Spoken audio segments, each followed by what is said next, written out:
ओम शांति। आज 9 जुलाई 2023 के बाबा के अव्यक्त मधुर महावाक्य सुनेंगे। और ये अव्यक्त मधुर महावाक्य अव्यक्त बाप दादा ने शिव जयंती पर अर्थात 26 फरवरी 1995 को सुनाए थे, जिसमें बाप दादा त्रिदेव रचता अपने डायमंड बच्चों को डायमंड जुबली या डायमंड जयंती मनाने आए हुए बच्चों को देख रहे हैं। बाबा आज सबको डायमंड के रूप में क्यों देख रहे हैं?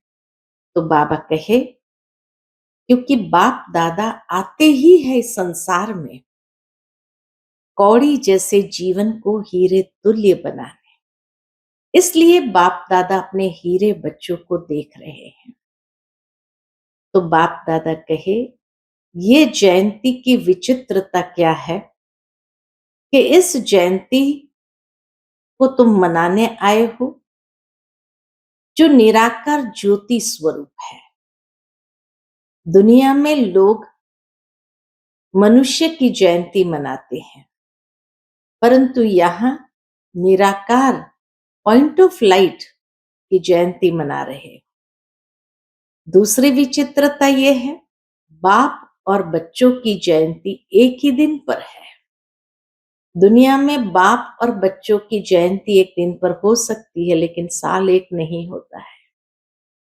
यहां तो सारे विश्व के बच्चों का और बाप के साथ एक ही दिन पर जयंती मनाई जाती है। साथ ही साथ बाबा कहे, ये जयंती हीरे तुल्य जयंती है और ये जयंती सभी को उमंग उत्साह में ले आती है। लेकिन यह उमंग उत्साह सिर्फ एक दिन का है या कायम का है? बाबा कहे, स्वयं में देखो कि कायम का है। जीवन में उमंग उत्साह रहे, उसी के लिए उत्सव मनाए जाते हैं। लेकिन जैसे ही उत्सव खत्म होता तो उत्साह भी खत्म हो जाता है।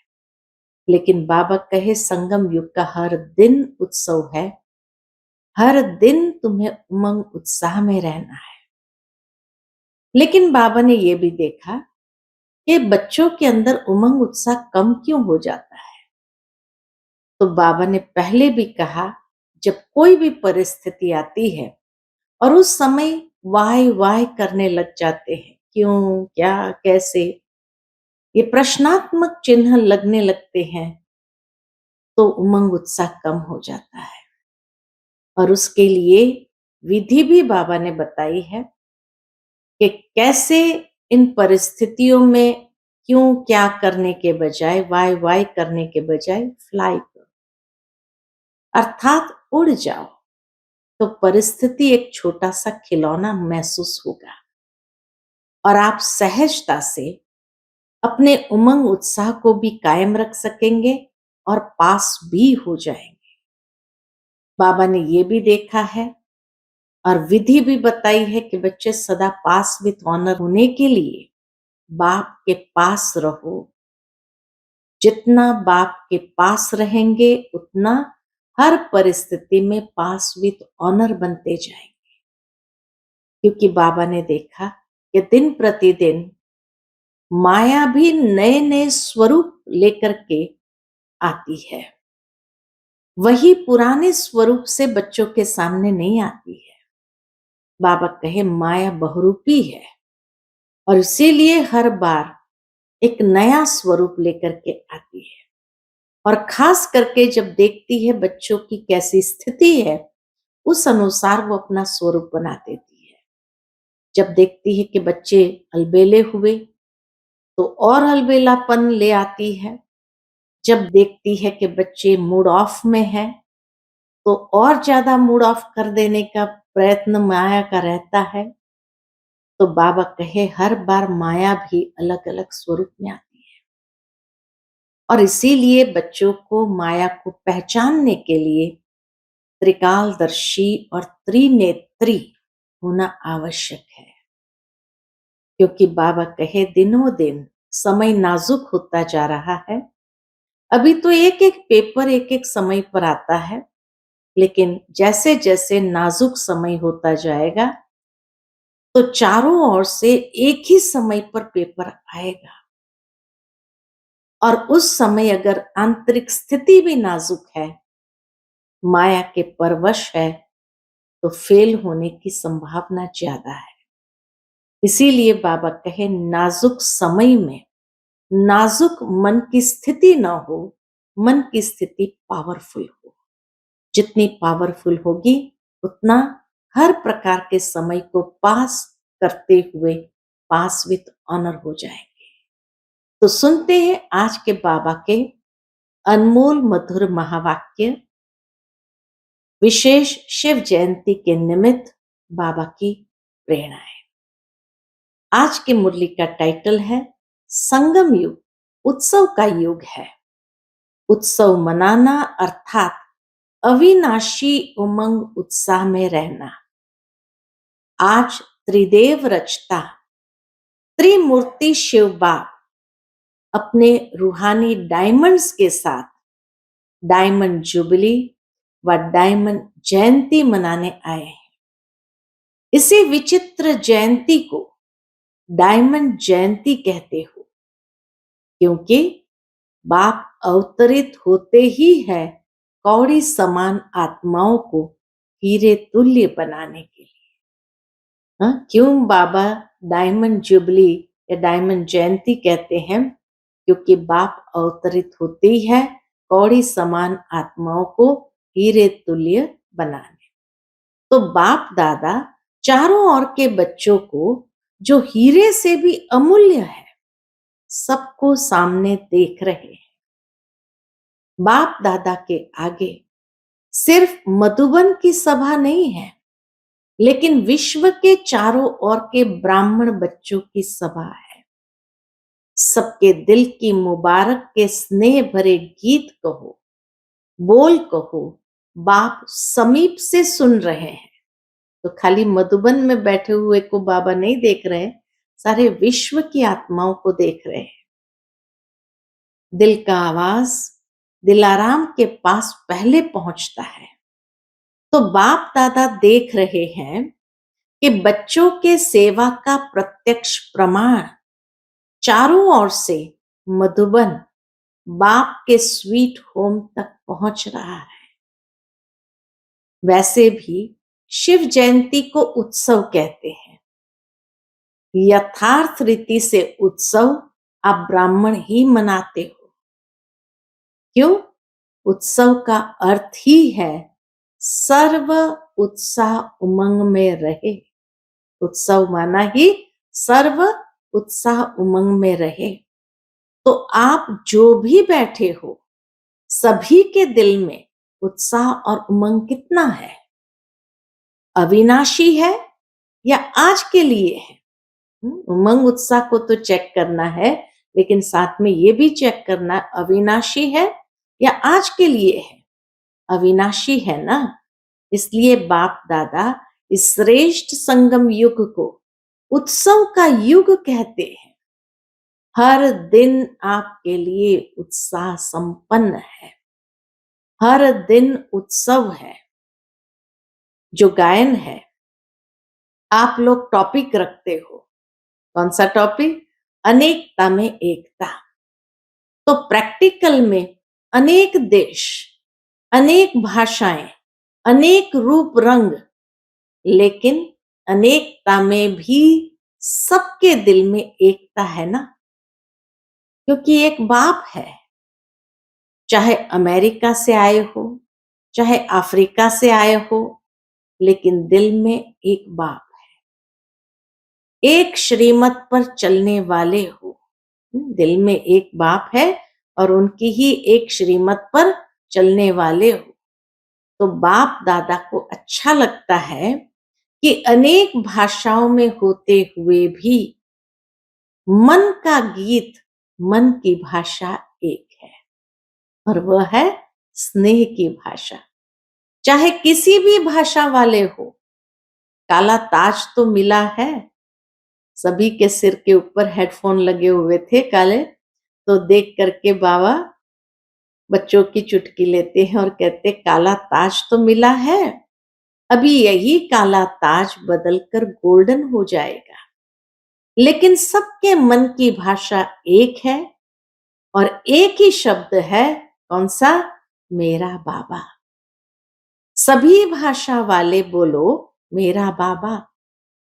हाँ, ये एक ही है, तो अनेकता में एकता है ना।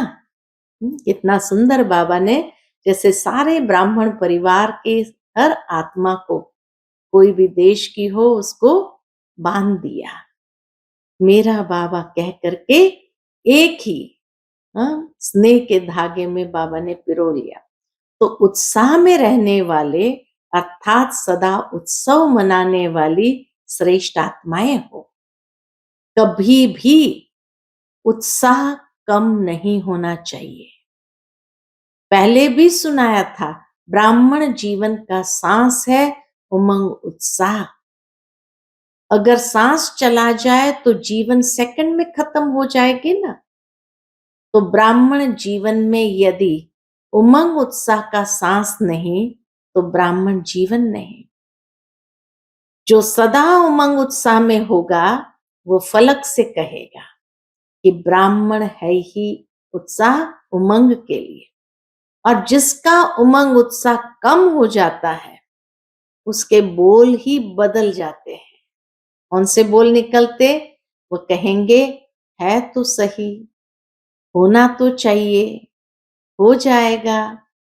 तो ये भाषा और उस भाषा में कितना अंतर है? ये भाषा और उमंग उत्साह वाली भाषा में बाबा कहे कितना अंतर है। उसके हर बोल में, जब उमंग उत्साह कम हो जाता है तो उसके हर बोल में तो होना तो चाहिए, है तो सही, तो उसके हर बोल में तो जरूर होगा, होना तो चाहिए। तो ये जो तो होता है ना, ये उमंग उत्साह का प्रेशर कम होने से ही ऐसे बोल, कमजोरी के बोल निकलते हैं। अब बाबा आते हैं, तो उमंग उत्साह कभी कम नहीं होना चाहिए। ये उमंग उत्साह कम क्यों होता है? वो भी बाबा ने कारण बताया कि उमंग उत्साह कम क्यों होता है।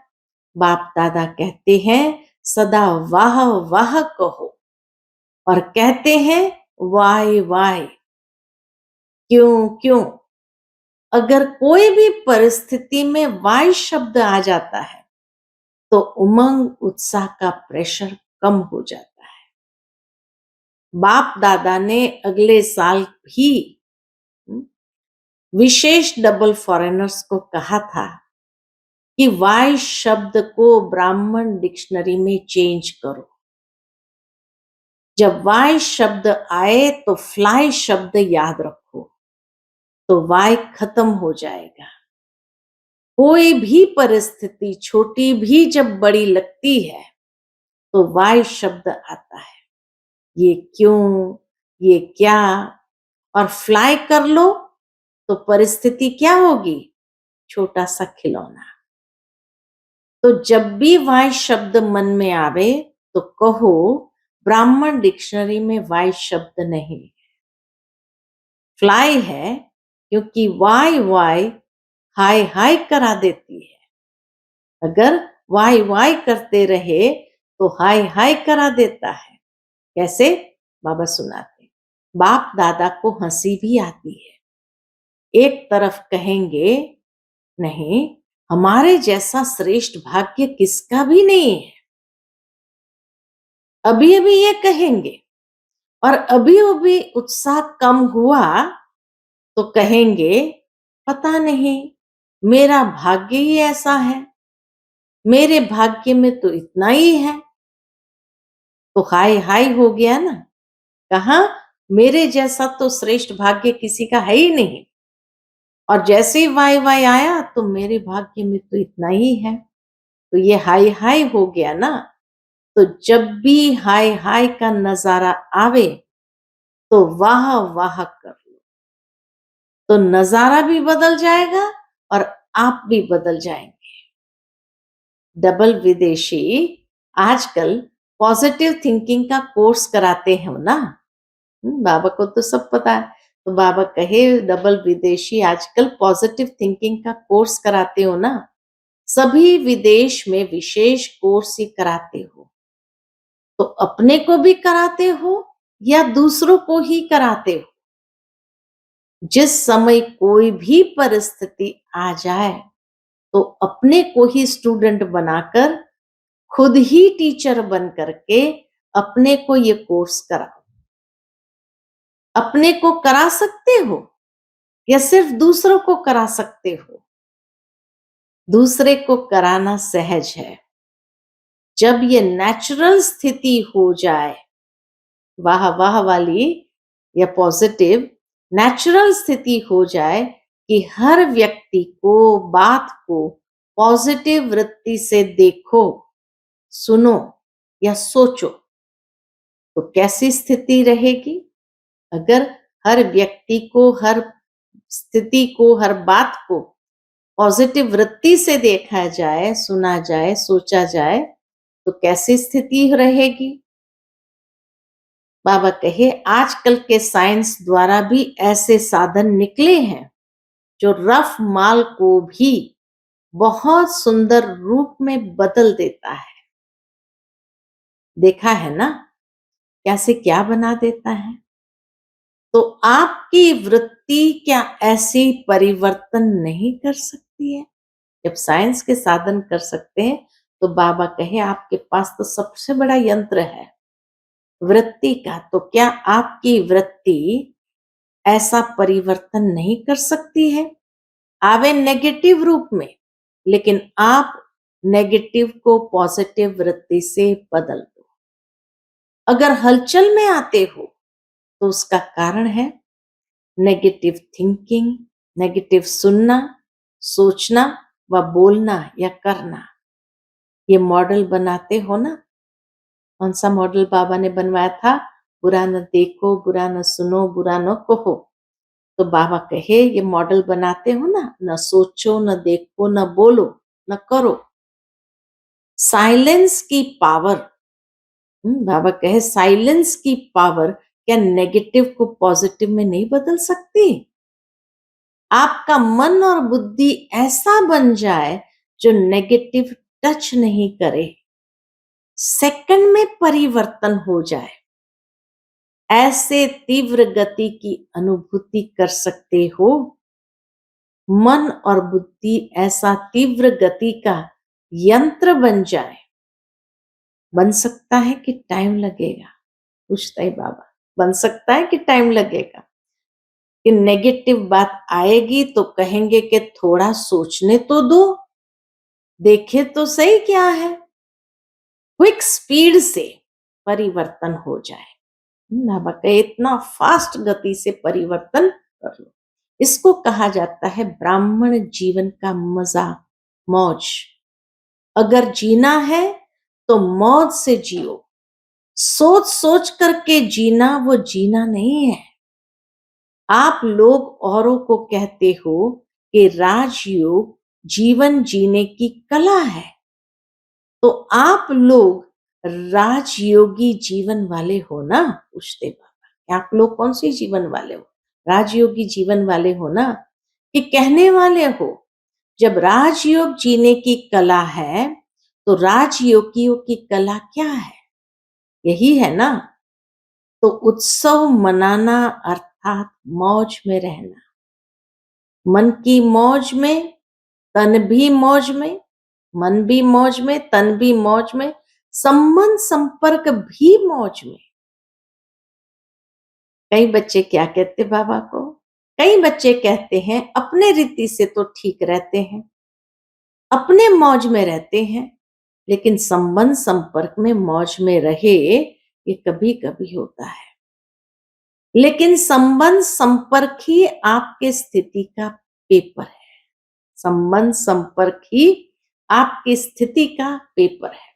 यदि स्टूडेंट कहे, कैसे है संबंध संपर्क स्थिति का पेपर, यदि स्टूडेंट कहे वैसे तो मैं पास विथ ऑनर हूं, लेकिन पेपर के टाइम पर मार्क्स कम हो जाते हैं, तो ऐसे को क्या कहेंगे? तो ऐसे तो नहीं होना, फुल पास होने वाले होना। बाप दादा ने सुनाया कि जो सदा बाप के पास रहते हैं वो पास है, हर परिस्थिति में पास है। पास नहीं रहते तो पास नहीं है। तो सदा कहाँ रहते हो? दूर रहते हो, पास नहीं रहते हो। डबल विदेशियों को तो डबल पास होना चाहिए ना। बाबा कहे डबल विदेशियों को तो डबल पास होना चाहिए ना। अच्छा, तो डबल विदेशियों ने इस बारी हाई जंप लगा दी, मधुबन में हाई जंप लगाकर पहुंच गए। इस बार हर वर्ष से ज्यादा संख्या में डबल विदेशी मधुबन पहुंचे हुए हैं। तो बाबा क्या कहते, अच्छा डबल विदेशियों को भी बाबा पूछते हैं, अच्छा डबल विदेशियों को भी कईयों को पटरानी बनने का चांस तो अच्छा मिला है। पटरानी बनने में मजा है कि नहीं? आप लोगों की तो अटैची इतनी है, उस पर ही सो सकते हो, क्योंकि एक बड़ी लेते हैं, एक छोटी लेते हैं। तो छोटी का तकिया बनाओ और बड़ी को क्या करो, चादर बनाओ। छोटी अटैची को तकिया के रूप में इस्तेमाल करो और बड़ी अटैची को क्या करो, उसके ऊपर सो जाओ। जगह बच जाएगी ना।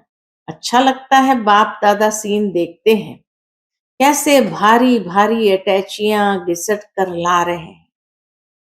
सीन अच्छी सीन लगती है ना।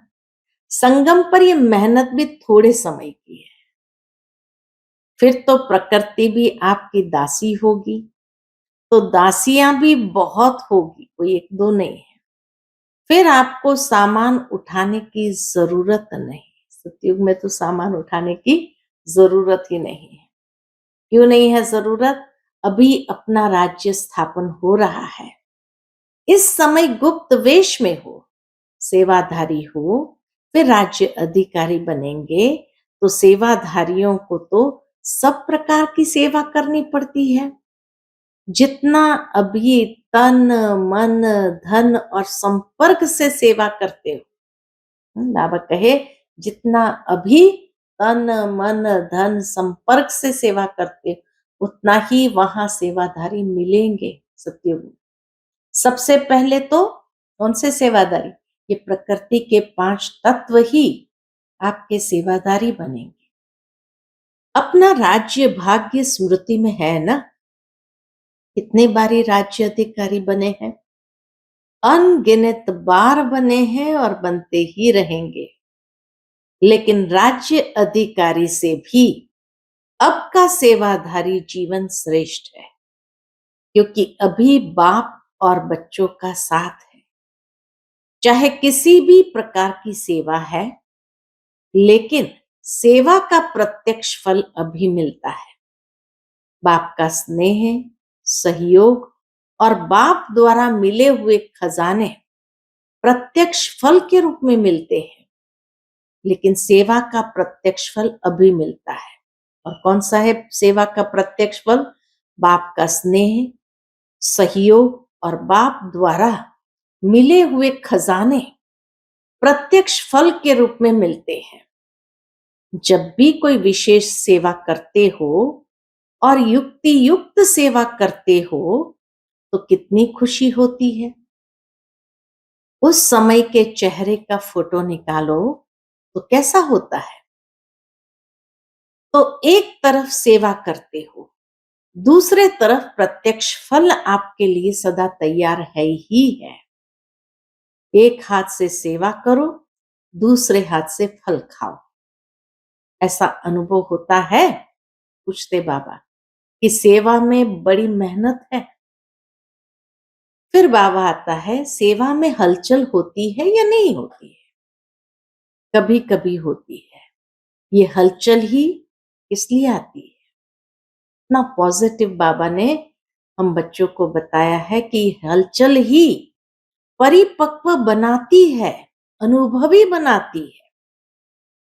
हलचल में वही आते हैं जो सिर्फ वर्तमान को देखते हैं, लेकिन वर्तमान में छिपा हुआ भविष्य जो है वो स्पष्ट नहीं दिखाई देता है, इसीलिए हलचल में आ जाते हैं।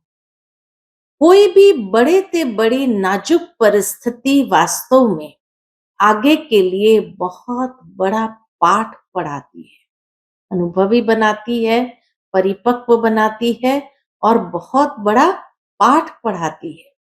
परिस्थिति नहीं है, लेकिन वह आपकी टीचर है।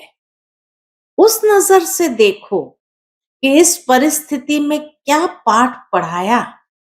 बाबा कहे उस नजर से देखो इस परिस्थिति ने क्या पाठ पढ़ाया। इसको कहा जाता है नेगेटिव को पॉजिटिव में परिवर्तन करना। सिर्फ परिस्थिति को देखते हो तो घबरा जाते हो, और परिस्थिति माया द्वारा सदा नए नए रूप में आएंगी। परिस्थिति माया द्वारा सदा नए नए रूप से आएगी, वैसे ही नहीं आएंगी। पिछली बार जैसे आई थी वैसे नहीं आएंगी। जिस रूप में आ चुकी है उस रूप में नहीं आएगी। इतना स्पष्ट बाबा जैसे हम बच्चों को तैयार कर रहे हैं, नए रूप में आएगी तो उसमें घबरा जाते हैं। ये तो नई बात है, ये तो होता नहीं है, ये तो होना नहीं चाहिए। लेकिन समझ लो कि माया अंत तक बहुरूपी बन बहुरूप दिखाएगी। माया को बहुरूपी बनना बहुत जल्दी और अच्छा आता है। जैसे आपकी स्थिति होगी ना, वैसी परिस्थिति बनाकर आएगी। माया क्या करेगी? जैसी आपकी स्थिति होगी वैसी परिस्थिति बनाकर आएगी। उदाहरण के तौर पर आज मानो आप थोड़ा सा अलबेले जीवन में हो, तो माया भी उसी अलबेली परिस्थिति के रूप में आएगी। फिर दूसरा, आज मूड थोड़ी ऑफ है, जैसी होनी चाहिए वैसी नहीं है, तो मूड ऑफ की परिस्थिति के रूप में ही आएगी। फिर सोचते हैं पहले ही मैं सोच रही थी, फिर ये क्या हुआ? पहले ही मैंने तो ये सोचा था ये होगा। तो बाबा कहे आपने ऐसा सोचा क्यों? इसीलिए माया को देखने के लिए, जानने के लिए, माया के स्वरूप को देखने के लिए, जानने के लिए त्रिकालदर्शी और त्रिनेत्री बनो। आगे पीछे सामने त्रिनेत्री बनो। आगे पीछे और सामने त्रिनेत्री बनो।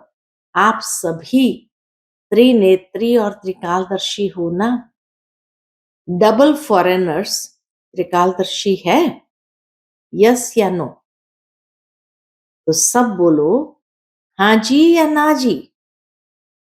तो सभी ने एक ही स्वर में कहा हाँ जी। अपनी भाषा से तो ये अच्छा बोलते हो, हाँ जी तो अच्छा बोलते हो, सब खुश हो? तो सभी ने कहा हाँ जी। इतने बड़े संगठन में मजा आ रहा है? तो सभी ने कहा हाँ जी। तो बाबा कहे कोई कोई यह तो नहीं सोच रहे हैं कि अगले वर्ष भीड़ में नहीं आएंगे, थोड़ा पीछे आएंगे। संगठन का मजा भी प्यारा है।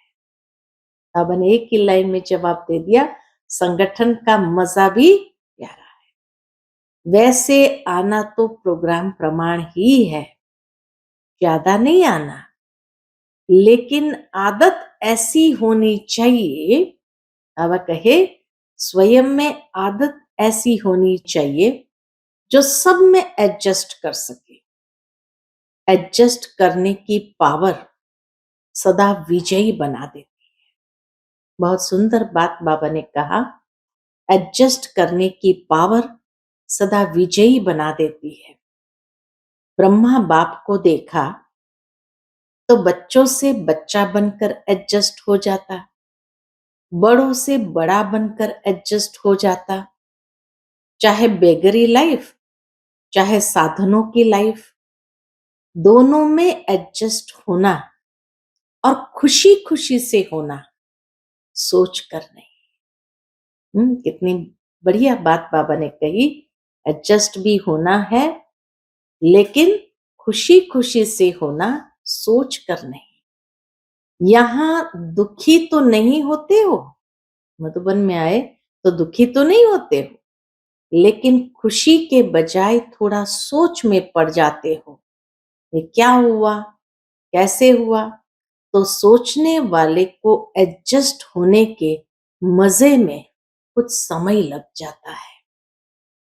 अपने को चेक करो कि कैसी भी परिस्थिति हो, चाहे अच्छी हो, चाहे हिलाने वाली हो, लेकिन हर समय, हर सरकमस्टेंस के अंदर अपने को एडजस्ट कर सकते हो।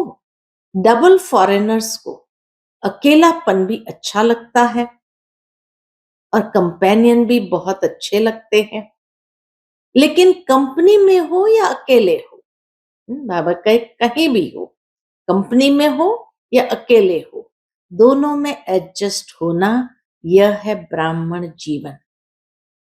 ऐसे नहीं संगठन हो और माथा भारी हो जाए, नहीं, मुझे एकांत चाहिए, ये घमसान में नहीं, मुझे अकेला चाहिए।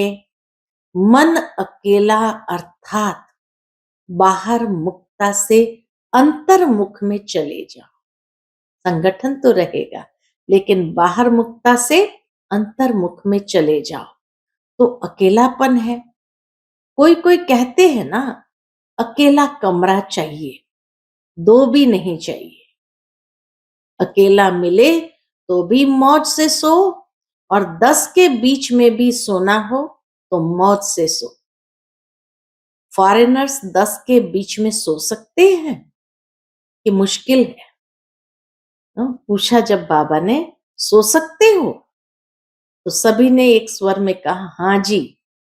तो बाबा क्या कहे, अच्छा अभी अगले वर्ष 20-20 को सुलाएंगे। देखो समय बदलता रहता है और बदलता रहेगा। दुनिया की हालतें नाजुक हो रही है। बाबा सावधान करते हैं, दुनिया की हालतें नाजुक हो रही है और भी होंगी, होनी ही है। अभी सिर्फ एक स्थान पर अलग अलग होती है, अभी सिर्फ एक स्थान पर अलग अलग होती है परिस्थितियां, आखिर में सब तरफ इकट्ठी होगी। तो नाजुक समय तो आना ही है। समय नाजुक हो, लेकिन आपकी नेचर नाजुक नहीं हो। बढ़िया बात बाबा ने कही, समय नाजुक हो लेकिन आपकी नेचर नाजुक नहीं हो। कईयों की नेचर बहुत नाजुक होती है ना, थोड़ा सा आवाज हुआ, थोड़ा सा कुछ हुआ तो डिस्टर्ब हो गए। इसको कहते हैं नाजुक स्थिति, नाजुक नेचर। नाजुक मन की स्थिति और नाजुक नेचर। तो नाजुक नेचर नहीं हो, जैसा समय वैसा अपने को एडजस्ट कर सको। ये अभ्यास आगे चलकर आपको बहुत काम में आएगा, क्योंकि हालातें एक सदा एक जैसी नहीं रहनी है। और फाइनल पेपर, ये भी बाबा हमें सावधान करते हैं, फाइनल पेपर कैसे आना है, कहां से आना है। और फाइनल पेपर आपका नाजुक समय पर होना है, आराम के समय पर नहीं होना है, नाजुक समय पर होना है। तो जितना अभी से अपने को एडजस्ट करने की शक्ति होगी, तो नाजुक समय पर पास विथ ऑनर हो सकेंगे। पेपर बहुत टाइम का नहीं है, पेपर तो बहुत थोड़े समय का है, लेकिन चारों ओर की नाजुक परिस्थितियां उनके बीच में पेपर देना है। इसीलिए अपने को नेचर में भी शक्तिशाली बनाओ। क्या करें? मेरी नेचर यह है, मेरी आदत ही ऐसी है, ये नहीं, इसको नाजुक नेचर कहा जाता है।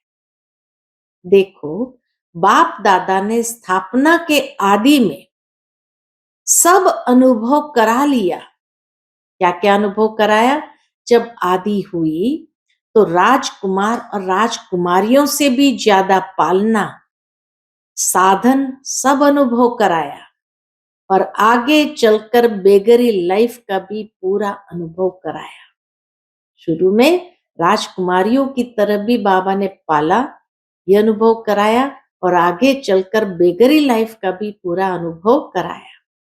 तो जिन्होंने दोनों अनुभव किए, उनकी आदत बन गई। तो आप लोगों के आगे तो ऐसा समय आया नहीं है, लेकिन आना है। ये भी बाबा ने भविष्यवाणी कर दी, लेकिन आना है। भले बेगरी लाइफ वाला नहीं होगा, लेकिन हालातें ऐसी आ जाएंगी जो चीजें मिलेगी नहीं। जहां भी रहते हो, सभी हिलने हैं, सब आधार टूटने हैं। तो ऐसे टाइम पर क्या चाहिए? एक ही बाप का आधार। आप लोग तो बहुत बहुत बहुत लकी हो। बाबा कहे, आप लोग तो बहुत बहुत बहुत लकी हो, जो आने का समय आपका सहज साधनों का है। सहज साधनों के साथ साथ आपका ब्राह्मण जन्म है, लेकिन साधन और साधना, साधनों को देखते साधना को नहीं भूल जाना। साधनों को देखते साधना नहीं भूल जाना, क्योंकि आखिर में साधना ही काम में आनी है। समझा? अच्छा, चारों ओर के अमूल्य विशेष रत्नों को सदा हर दिन उत्साह से उत्सव मनाने वाली श्रेष्ठ आत्माओं को, सदा स्वस्थिति और सेवा के उन्नति में बैलेंस रखने वाली ब्लेसिंग के अधिकारी आत्माओं को, सदा परिस्थिति को सहज पार करने वाली ऐसे अचल अडोल महावीर आत्माओं को बाप दादा का याद प्यार और नमस्ते। हम सब रूहानी बच्चों की रूहानी माता पिता बाप दादा को याद प्यार, गुड मॉर्निंग और नमस्ते।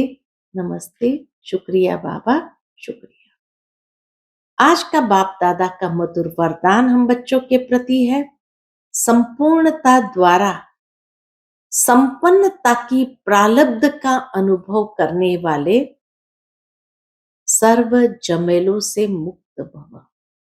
फिर से पढ़ती हूं, संपूर्णता द्वारा संपन्नता की प्रालब्ध का अनुभव करने वाले सर्व झमेलों से मुक्त भव। संगम युग पर सागर गंगा से अलग नहीं, गंगा सागर से अलग नहीं। इसी समय नदी और सागर के सामने का मेला होता है। जो इसी मेले में रहते हैं वह सर्व झमेलों से मुक्त हो जाते हैं। हाँ, जो इसी मिलन मेले में रहते हैं वो सर्व झमेलों से मुक्त हो जाते हैं। लेकिन इस मेले का अनुभव वही कर सकते हैं जो समान बनते हैं। बाप समान बनते हैं। समान बनना अर्थात समा जाना, हो जाना। जो सदा स्नेह में समाये हुए हैं वो संपूर्णता और संपन्नता की प्रालब्ध का अनुभव करते हैं। उन्हें कोई भी अल्पकाल के प्रालब्ध की इच्छा नहीं। आज का स्लोगन है, सदा एक बाप के श्रेष्ठ संग में रहो तो होलीएस्ट और हाईएस्ट बन जाएंगे।